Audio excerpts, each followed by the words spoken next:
as we're talking about, like, what does honoring yourself look like? What does finding and being who you are look like? For me, the big thing I think about is peace. And again, peace is not disruption. Peace is just knowing who you are and having the ability to give yourself grace. Okay. So now that we are in softness, I have a question for you. Okay. What is your favorite thing about yourself? Many things. Yes. As it should be. But just what comes top of mind is my ability to get things done and to go for exactly what I want. Yeah. And the other one, actually, just as you were speaking, came to me. And I think it's just how comfortable I am with failure. Oh, I love that. When I actually went through a deep transformational coaching session, and now I was able to sort of manage that anxiety. It's gone down. And I think during those sessions is where we had those conversations, and I had to now unpack this entire, you don't always have to have things under control, and to also realize that there are probably things in my past that now led to me having anxiety. But now, so having to work through not having control and that being okay is the hardest thing I've had to unlearn. Yeah. But it's going pretty okay because I don't have anxiety. Or at least it's not as bad as it used to be last year. Yeah, that's great. Yeah. And honestly, it's a work in progress. It is. Yeah. It is. Which is also okay. Like, I think a lot of people assume that when you start working on yourself or when you're healing or whatever, you just do it and then it's done. That's not how it works. You come and start again. Yeah. Yeah.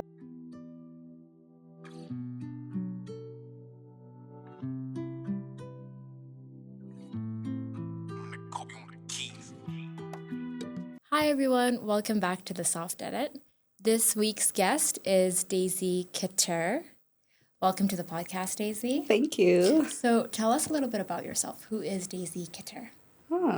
Daisy Keter is many things. Yeah. Just a girl. I like that. A serial entrepreneur, Yeah. if I do say so myself. A podcaster as well. So I have a podcast. It's called Growing Out Loud. I am a daughter, a sister, a friend, an aunt. Yeah. Yeah, that's that. Daisy. That's great. Great to meet you, Daisy, and great to know you. So this is a question we ask everybody.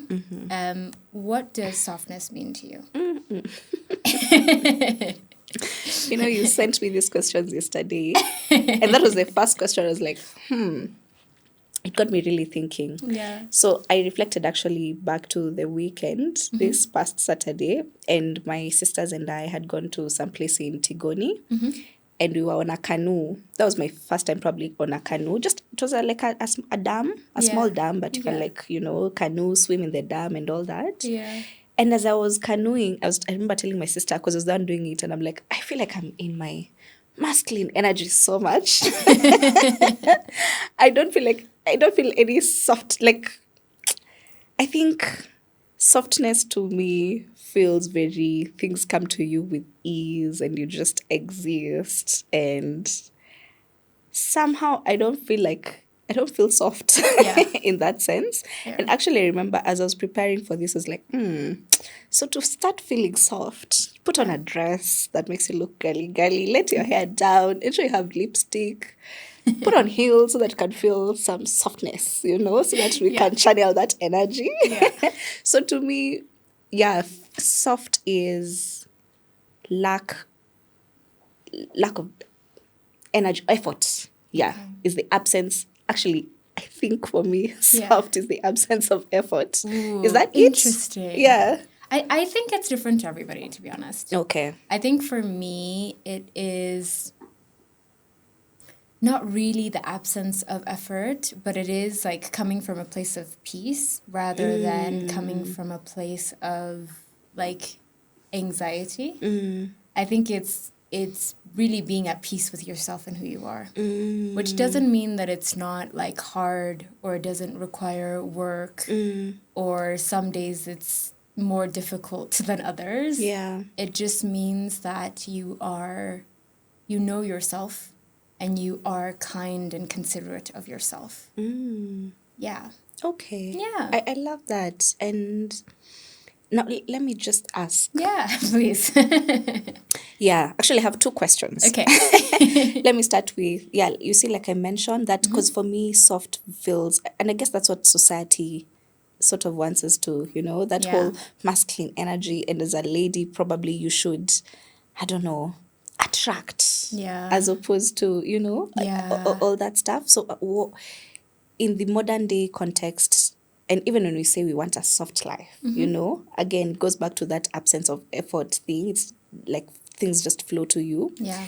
What do you think of that? And secondly, a whole podcast on softness. Yeah. Wow.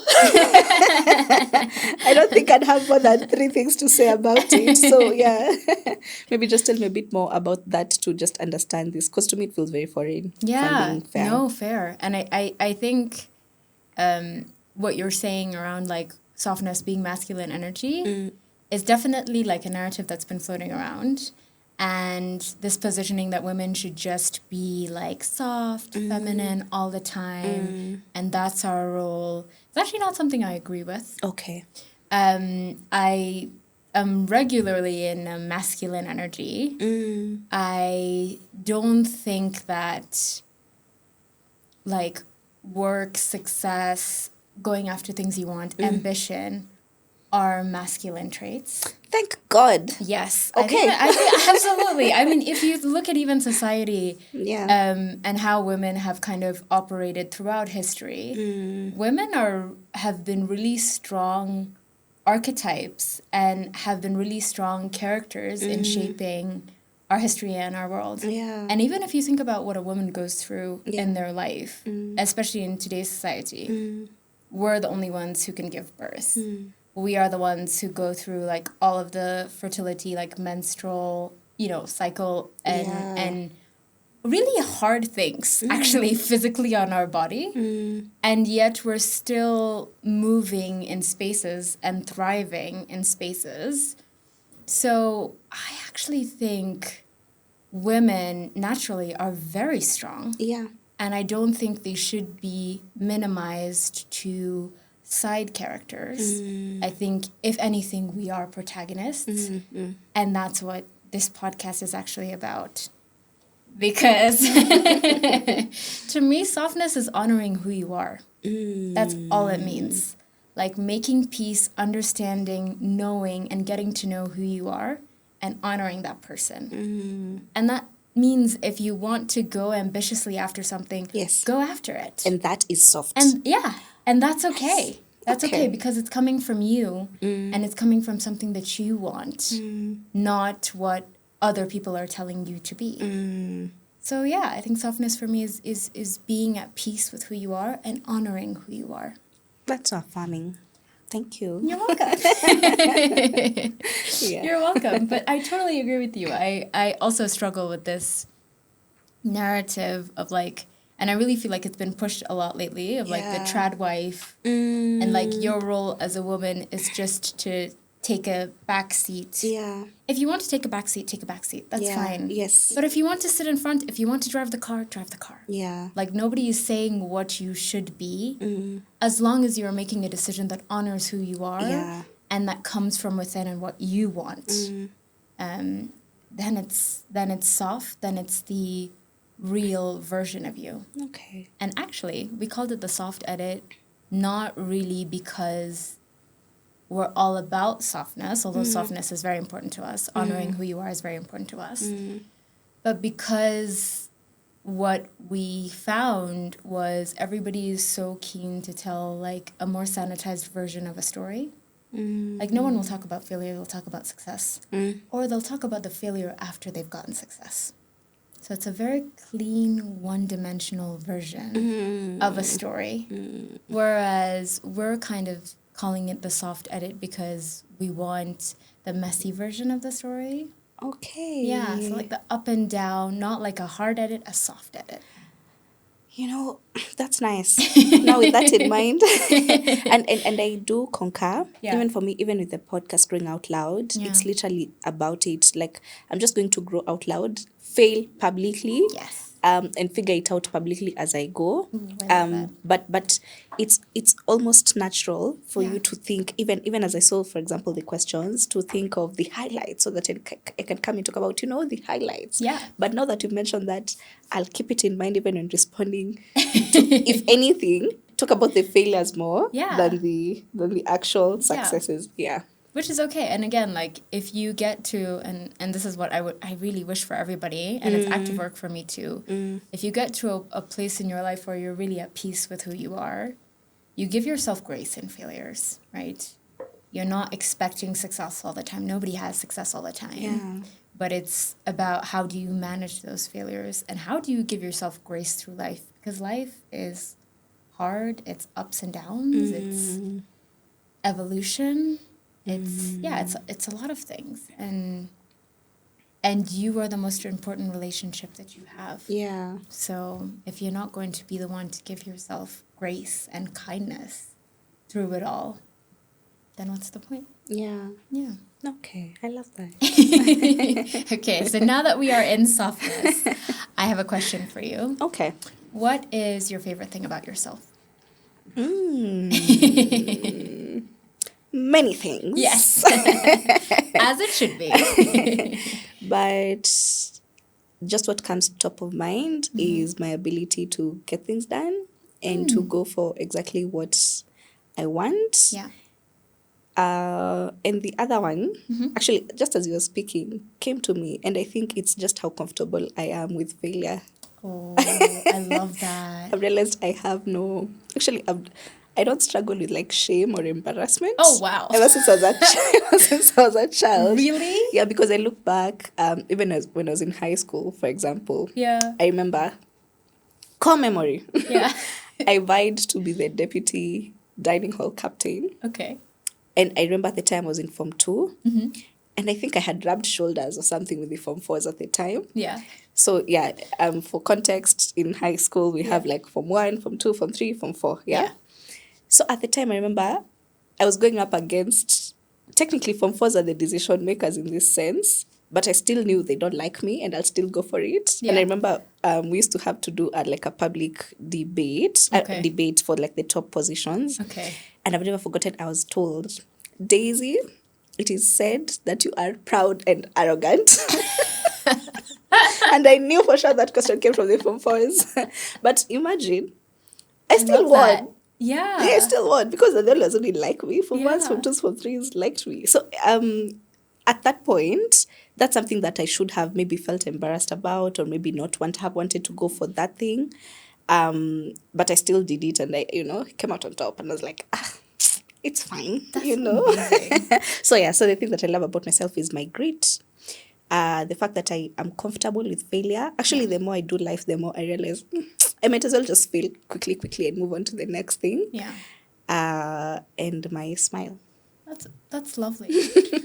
But I'm really proud of you for that. For someone to say proud and arrogant and for you to react, no, I'm still going to go for something. Yeah. Because I think for a lot of women, when you show up in a big way and you push for something or you're ambitious about something, a lot of people try to put you in a box.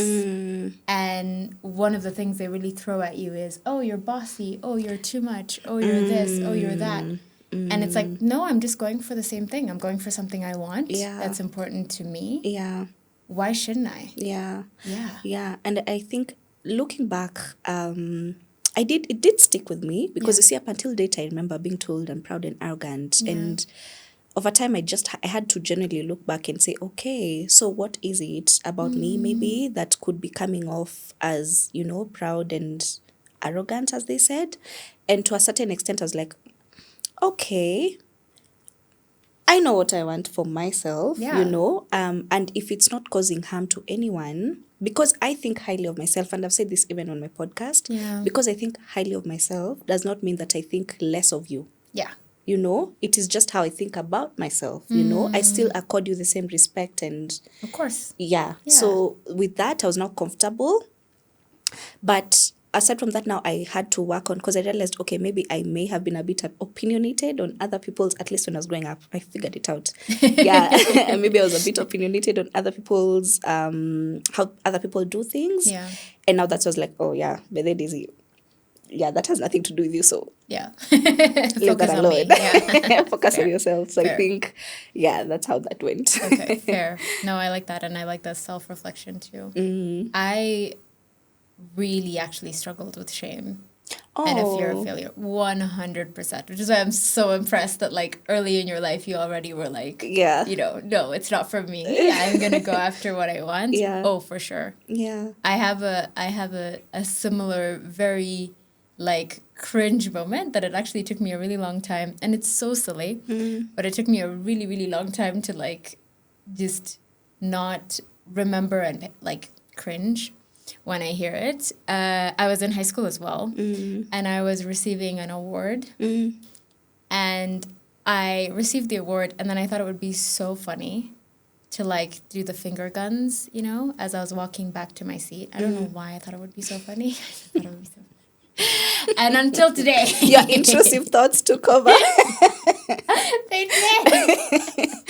Okay. They did. And until today, it's something I remember. I'm like, oh, I shouldn't have done that. Yeah. But I think at the same time, it's like, you know, you are who you are, and it's also like, it's okay. Let me just ask, did it cause any like uproar with the school, the students or anything? No, it really didn't. I think everybody just stared at me confused. Oh, they're just like, yeah, they're like, what are you doing? Yeah. oh. But I think it's like that, you know, level of like judgment when people are like, why did you do that? And I was like, oh, I thought it was funny. But when nobody else thought it was funny, I was like, oh no. And I sat in so much cringe. But also, okay. yeah, and the reality of it is like, I thought it was funny. So Yeah. that's okay. Yeah. But no, that's beautiful that you that you didn't grow up with that, because Yeah. I think that's rare, to be honest.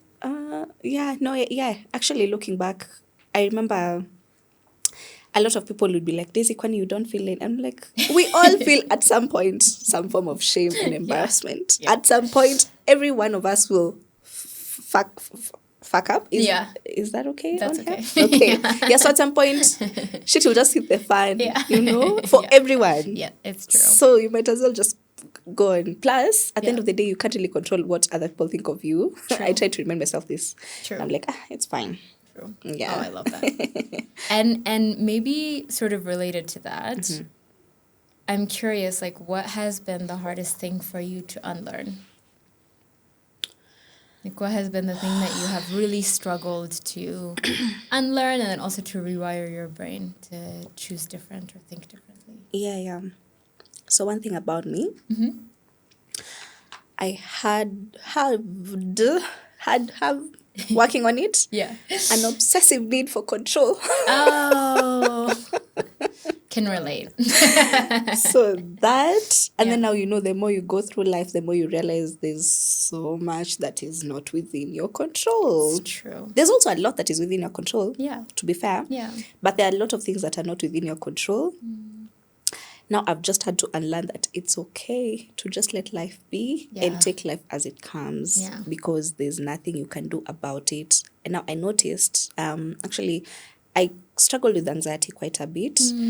It became pronounced. I think I first noticed I had anxiety in campus, though looking back, probably even back then.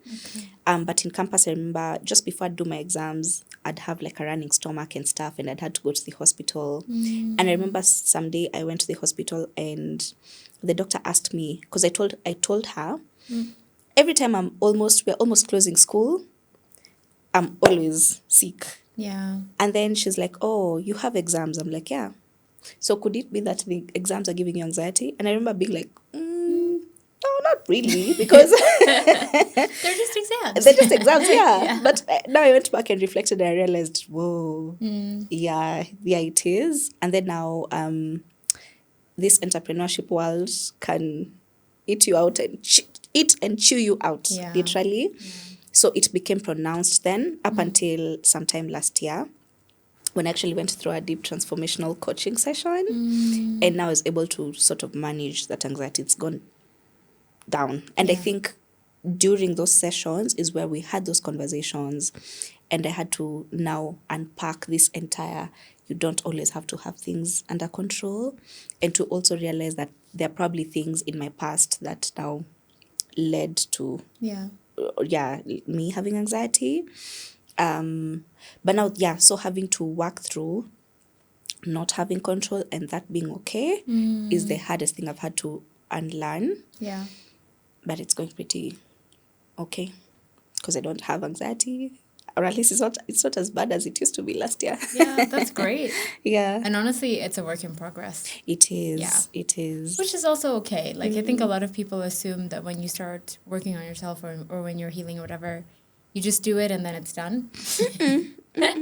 That's not how it works. You come and start again. Yeah. Yeah. And every like experience is you actively working to rewire your brain to be like, okay, I'm choosing different. I recognize this. I know what this feeling is. I know where it's coming from. Yeah. Let me choose different. Yeah. And giving yourself a bit of grace around that too. Yeah. Actually, on that front, there's this thing also of being very hard on myself. I'm hard on myself a lot. Yeah. And I could be my own worst critic. Like, I could be doing things and everyone's like, Daisy, yes, that's amazing. And I'm like, guys, I should have done so much more. Yeah. So that is something I'm currently actively working on and learning and just extending myself grace. Yeah. It's a tough one, that one. It's tough. It's tough, to be honest. Even I struggle with it. And have been struggling with it for a few years. I'll say I'm so much better at it now. Where when a situation comes up and it's out of my control or I don't do something as perfect as I would have wanted it, I sort of take a beat and I'm like, okay, you know what? I'm okay. Everything is okay. I'm safe. Everybody makes mistakes and things just happen, you know? And I think that's such a crucial thing. Yeah. And I have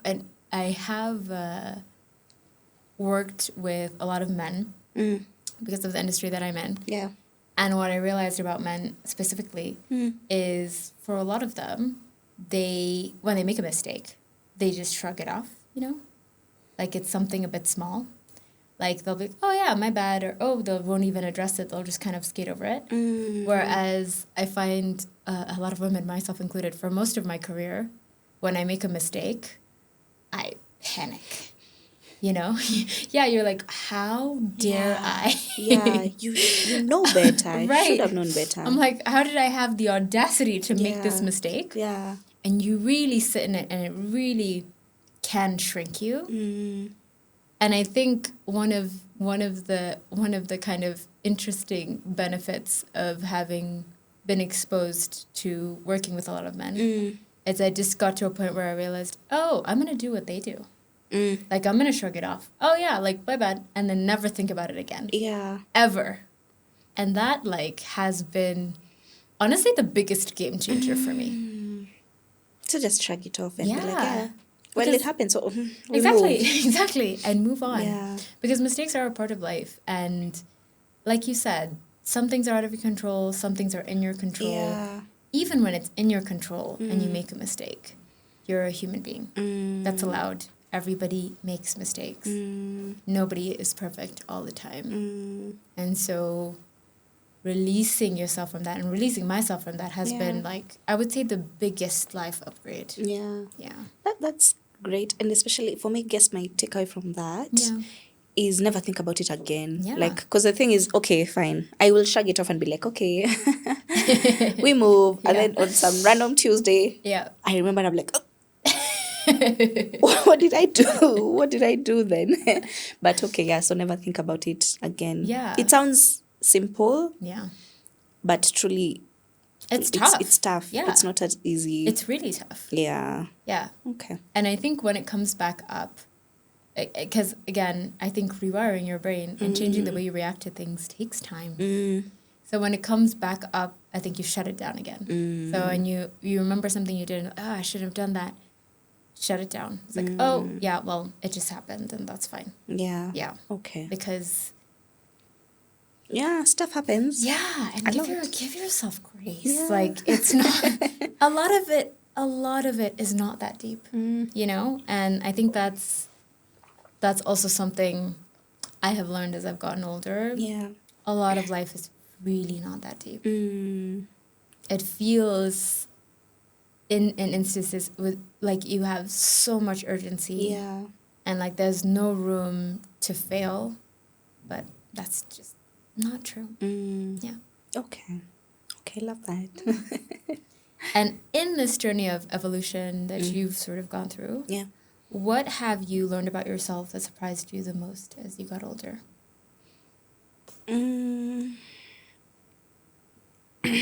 Surprised me.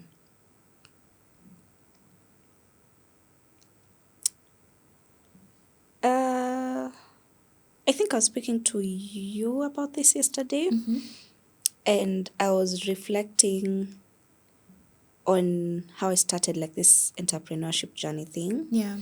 And I remember looking back and being so thankful and grateful to that she was 24, to the 24-year-old Daisy, because at that time, 24-year-old Daisy barely had any proof of concept. All she had was just grit. Yeah. All she had was this vision and this idea that she can be so much more, and there's so much more, there's so much out there for her to just go and take. Yeah. She didn't even know what, she only had that one step. She only probably just knew, okay, let me just start by A. And maybe let me just take it a step back further and talk about how I remember I finished school and then went and started a laundry business in Nakuru, as opposed to looking for a job. And it was so out of this world that I remember I started a podcast, as it was an audio only podcast. It was called Life Through Gen Z Lenses. At the time, we had not yet, this whole Gen Z thing was just starting to be popularized. Yeah. And I called it that because I remember I just felt like I had to share this because it's so out of this world. Even me, I don't know what I'm doing. But let's just do it together. Yeah. Let's just grow Learn out as we go. loud. Yeah. Essentially. I love the name Grow Out Loud. Yeah. So I look back at that girl and I'm like, you didn't even know all these things would have happened, but you still chose to go for it.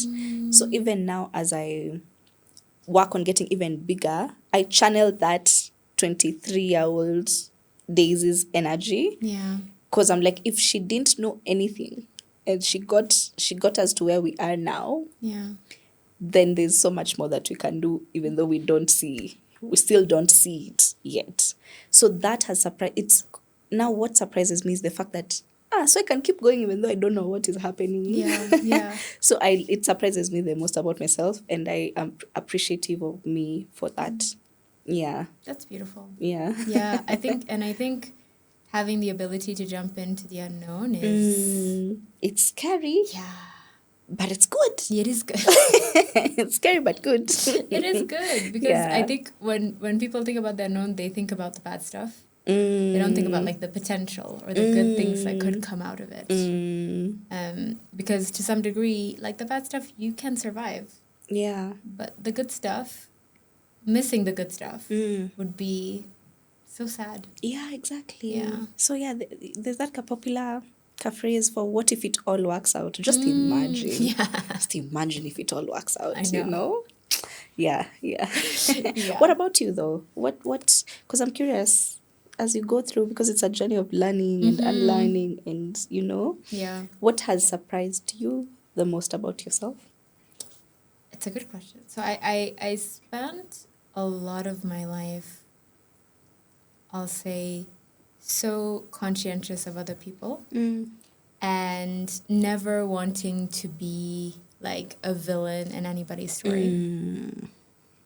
Yeah. And, I think over the last few years, an interesting thing that I've realized is if you're not the villain in anyone's story, you're the villain in your own story.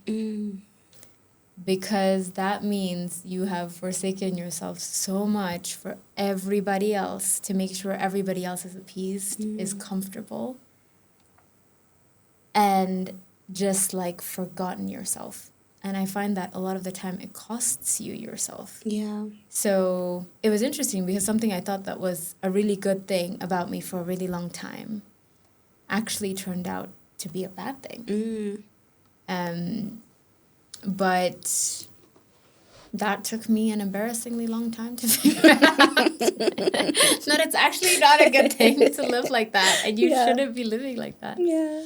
Because it means you haven't prioritized yourself. And so the last few years, I've sort of been choosing different. Of course, you show up in life and for people that are important to you in the ways that you can, of course. And you don't set out to hurt anyone or anything. But you also have to be in a place where every decision you're making is taking yourself into consideration and not forgetting that you are important and you're probably the most important. And that can rub some people the wrong way. Yeah. And it can result in like the ending of relationships and the ending of friendships. But that's okay. That's okay. Yeah. Yeah.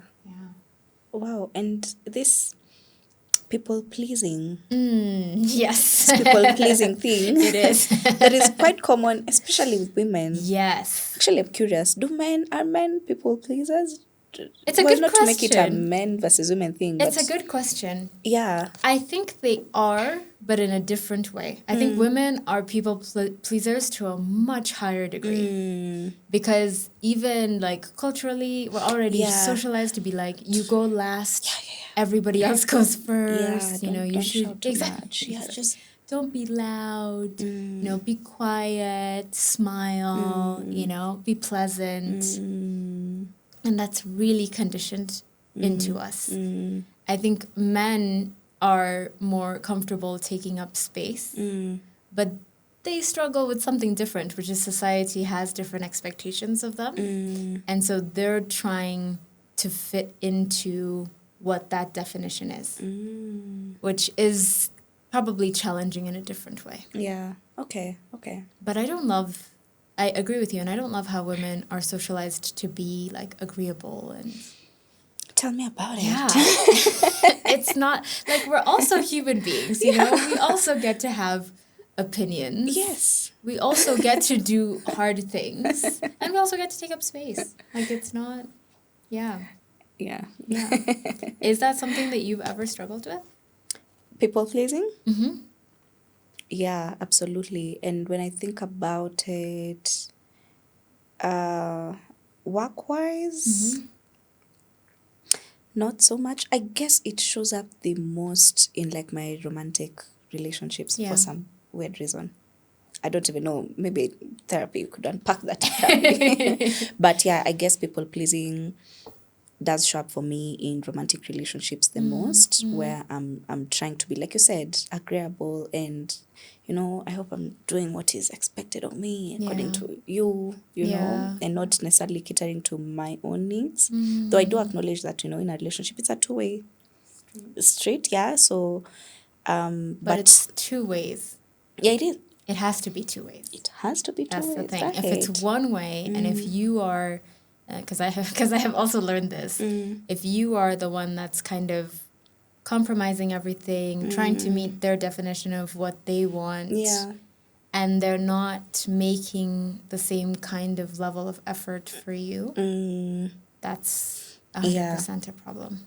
But I'm just, now that I've thought about it, I'm curious why it would show up, just because I think about it like from a business perspective, if you're not meeting, I don't know, the expectations or whatever, I'm like, peace. Do not stress me out about this, bye.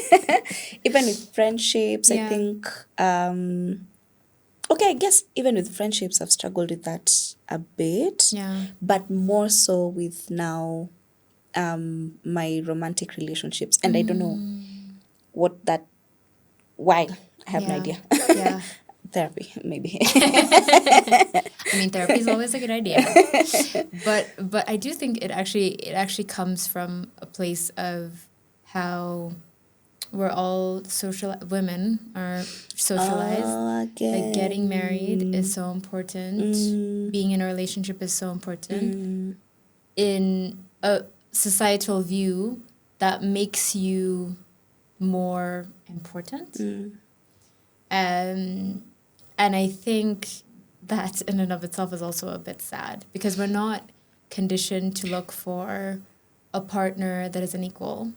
If you think about it, even your first experience of love is fairy tales, which is all based on kind of a man sort of rescuing a woman. Damsel in distress. Exactly. And all the princesses are usually in this position where they're just about the guy, and he comes, and then it's their whole life. He's their whole life. And like, I think it's to some degree it's subconscious, to some degree I think it's getting conscious. When you sort of experience that, then you're kind of like, okay, then I need to find someone, I need to marry someone. This is the most important thing. If I don't do that, something's wrong with me. Yeah. And then you're not looking from a place of, I guess, peace. Yeah. You're looking from a place of kind of anxiety, where you're like, oh, I need to do this and I need to do the that. clock is ticking. Exactly. And all. Exactly. Yeah. So I'm curious. This damsel in distress thing, even that whole princesses, we're looking for a prince to come rescue us and all. It's very westernized. It is. I wonder, us as Africans in the African context, did that damsel in distress thing exist really?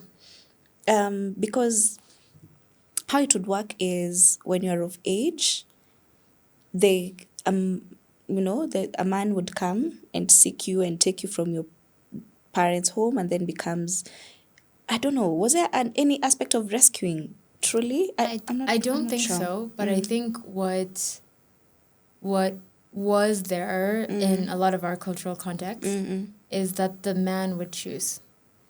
So the goal, or for a lot of us, for a lot of society and how it's sort of been conditioned, they are the choosers, you are the chosen.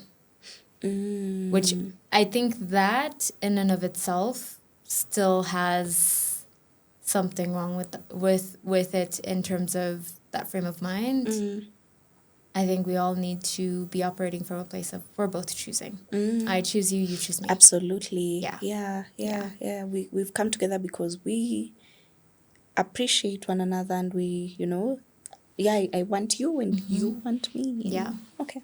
And I think even in that construct, like even when like marriages were arranged and all of that, I think it was still kind of like, oh, the family is choosing this family or is choosing this girl. And as a woman, as a girl, your big goal was to be chosen. You're just a pawn in the game. Which is ridiculous because I think we're a much stronger chess piece on the board. Like, absolutely, much stronger. Yeah. So yeah, I think some of that will come from shedding the notions of, I guess, quote unquote, being chosen and focusing on choosing. Yes.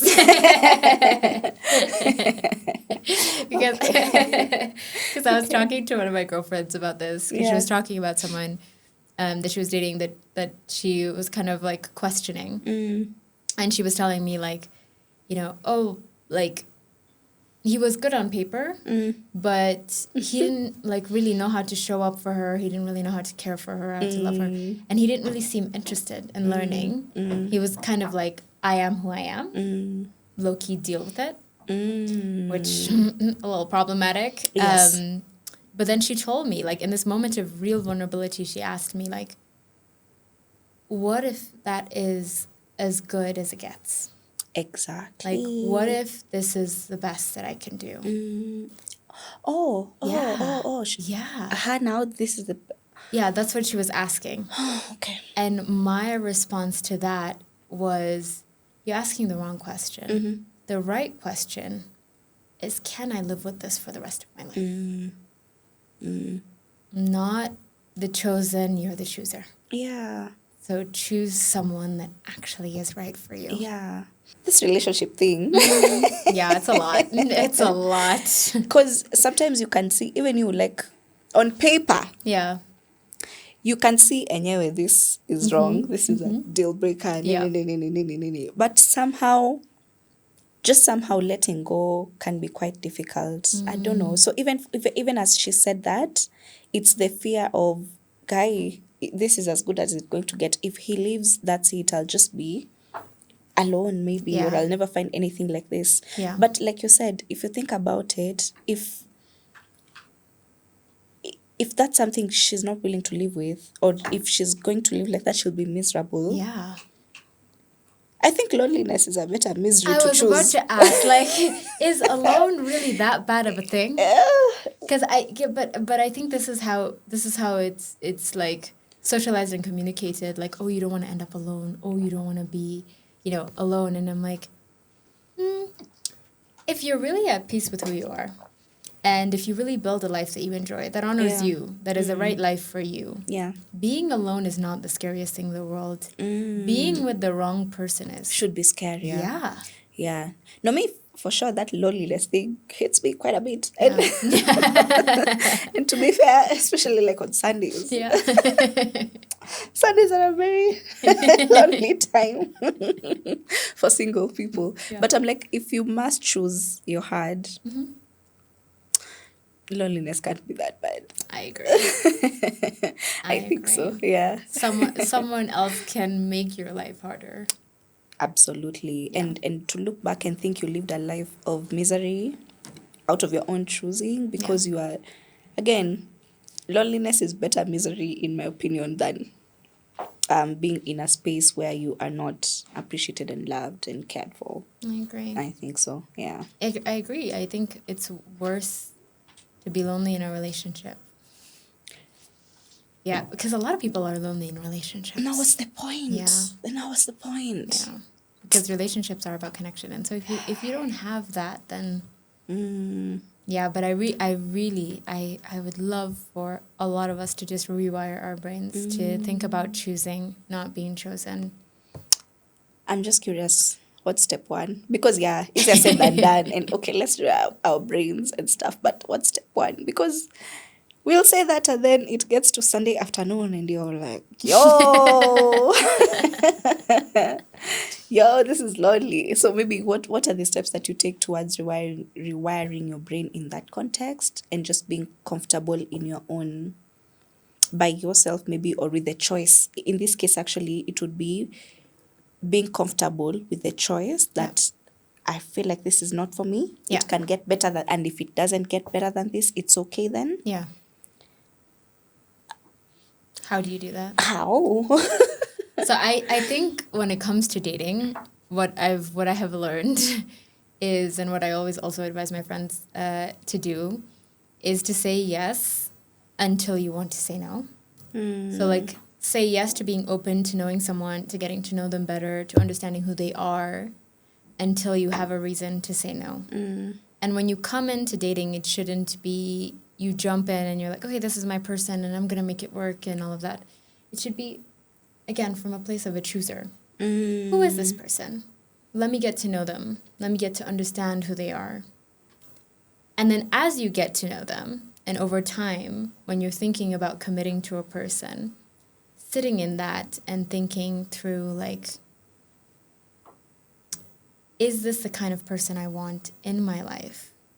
Whether it's for a short term or for a long term. Will they bring something good to my life? Do they know me? Do they look at me with curiosity? Do they want to really know who I am? Are they learning who I am?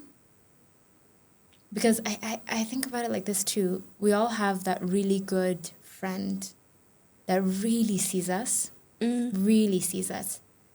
The right relationship should be like that. Yeah. And if it starts to feel like it's not like that, and if you feel like you're minimizing yourself and you're just trying to fit into their very narrow definition, and if somebody says, I am who I am, or this is just Deal who I with am, it. deal with it, that is your reason to exit stage left. Because ultimately, all of us are growing, all of us are changing. Life is about evolution. Yeah. If you're unwilling to evolve, and relationships themselves are also about evolution. Yeah. You evolve together, you learn each other. You have to put your ego aside, both of you, to build something together. And if somebody is not willing to move, they won't move for you, Yeah. then they're not for you. I love that. Yeah. Especially, do they look at you with curiosity? That especially, and like to be seen. I think what we yearn for the most is just to be seen. Yeah, And to be understood. absolutely. And I think everybody deserves that. Like, and if someone is not doing that for you, then what are they doing? Yeah, I think relationships, really good ones, should be modeled after your really good friendships, because ultimately, it is a friendship. Okay, Yeah. that felt very much like therapy. Yeah, the soft edit is a combination of therapy, reflection, vibes, energy. I love that. Yeah. So I want to end by asking you this question, because as we're talking about, like, what does honoring yourself look like? What does finding and being who you are look like? For me, the big thing I think about is peace. And again, peace is not disruption. Peace is just knowing who you are and having the ability to give yourself grace. Okay. So I guess I'll end by asking you, what does peace mean to you, and what does it look like? Deep questions. There's this thing I've been hearing lately that very much feels like a section we question. You have to go deep.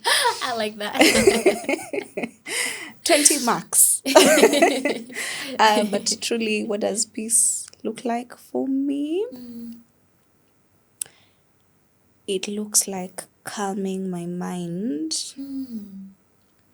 Because for me, and I love to say this often, it feels like I have many tabs open at the same time. By virtue of I do different things, and sometimes they're all not related. Like they're like different projects by themselves. So sometimes it's like my mind has all these tabs open, and now peace looks like now finding a way to close all these tabs. So what I do to close said tabs is take time to myself. Okay. Which is interesting because as an extrovert, I'm energized by being around people. But the older I get, the more I find the need to be in solitude so that I can close all these tabs. So, yeah, actually, peace. I love this podcast. It makes me reflect. I think peace for me at this point in my life is solitude. For at least some chunks of time. Yeah, that's what peace looks like. Solitude, and that solitude, especially if it could be found outdoors, say like at a nature walk, stuff like that, very calming. I think that's a perfect description of peace. And I always make this joke that I say that I used to be such an extrovert until I went to therapy. And then I realized it was trauma. That's like my favorite joke to make, because it's true. Because like to some degree, I think a lot of us, you're constantly surrounding yourself with people and noise because you don't want to be alone with yourself. So when you get to a point in your life where you're like, oh, I actually enjoy being alone with myself. I enjoy my own company. Yeah, I think that's healing. And I think when you find that your definition of peace becomes you, not other people, yeah, that's healing. So beautiful. Thank you so much for your time, and thank you for spending today with us, Daisy. Thank you for having me. Of course. It's just so nice to sit on the other Side. side of the chair.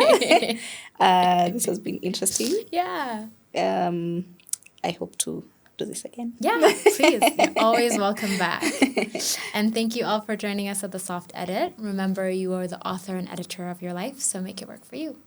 Thank you. Bye.